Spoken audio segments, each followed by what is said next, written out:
பாரு இந்த மாடு பிடிபட்டு பிடிபடாது பிடிபடாது. நான் சொன்னேன்ல பிடிபடல. ஜல்லிக்கட்டு பாத்துட்டு இருக்கோம். அக்கா வாங்க வாங்க இப்ப பாருங்க இந்த மாடு கண்டிப்பா பிடிபட்டுரும் பாத்துடலாம். இது பிடிபடாதுக்கா. கண்டிப்பா பிடிபடும் பாரு. மாடு பிடிபடவில்லை.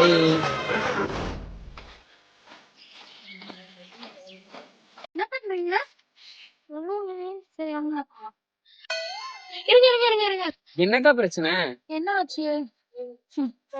வாழ்க்கையில ஒரு முடிதாச்சு இல்லாம போயிடுது. கை பிறந்தா வழி பிறக்கும். சொல்றதெல்லாம் நல்லாதான் இருக்கு, அர்த்தத்தை சொல்லுப்பு. தமிழரோட திருநாள்லயே ஒரு சிறப்பான பண்டிகை அப்படின்னா அது பொங்கல் விழா தான். இந்த உலகத்துல எந்த மூலையில இருந்த தமிழர்களாக இருந்தாலும் அவங்க இந்த நாளை கொண்டாடாம இருக்கவே மாட்டாங்க. அதுக்கு காரணம் நம்முடைய பண்பாடும் கலாச்சாரமும் தாங்க.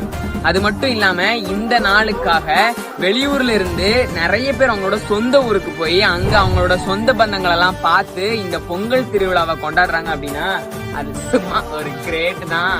இததான் அப்பவே திருஞான சம்பந்தர் திருமயிலை அப்படின்ற பதிகத்துல நெய் பூசும் ஒன்புழுக்கள் நேரழையா கொண்டாடும் தைப்பூசம் அப்படின்னு சொல்லியிருக்காரு. பொங்கல் வெறும் பண்டிகை மட்டும் இல்ல, 4 நாட்களுக்குமே தனித்தனி சிறப்பு தெரிஞ்சுக்கலாமா? முதல் நாள் போகி, பழையன கழிதல் மட்டும் இல்லாம மழைக்கடவுளுக்கு நன்றி சொல்ற நாள். 2வது நாள் தைப்பொங்கல், வருஷம் முழுக்க ஆற்றல் தரக்கூடிய சூரியனுக்கும் விளைச்சலுக்கு உதவக்கூடிய இயற்கைக்கும் நன்றி சொல்ற நாள். 3வது நாள் மாட்டுப் பொங்கல், வருஷம் முழுவதும் விவசாயிகளுக்கு உறுதுணையா இருக்கக்கூடிய கால்நடைகளுக்கு நன்றி சொல்ற நாள். 4ஆம் நாள் காணும் பொங்கல், குடும்பங்களோடு ஒன்றிணைந்து பெரியோர்களிடம் ஆசீர்வாதம் பெற்று மகிழ்ச்சியாக இருக்கக்கூடிய நாள் காணும் பொங்கல். அப்படியா? சரி சரி. அனைவருக்கும் இனிய தைத்திருநாள் நல்வாழ்த்துக்கள். மறக்காம யாழ் தமிழ் மன்றத்தை பின்தொடருங்க.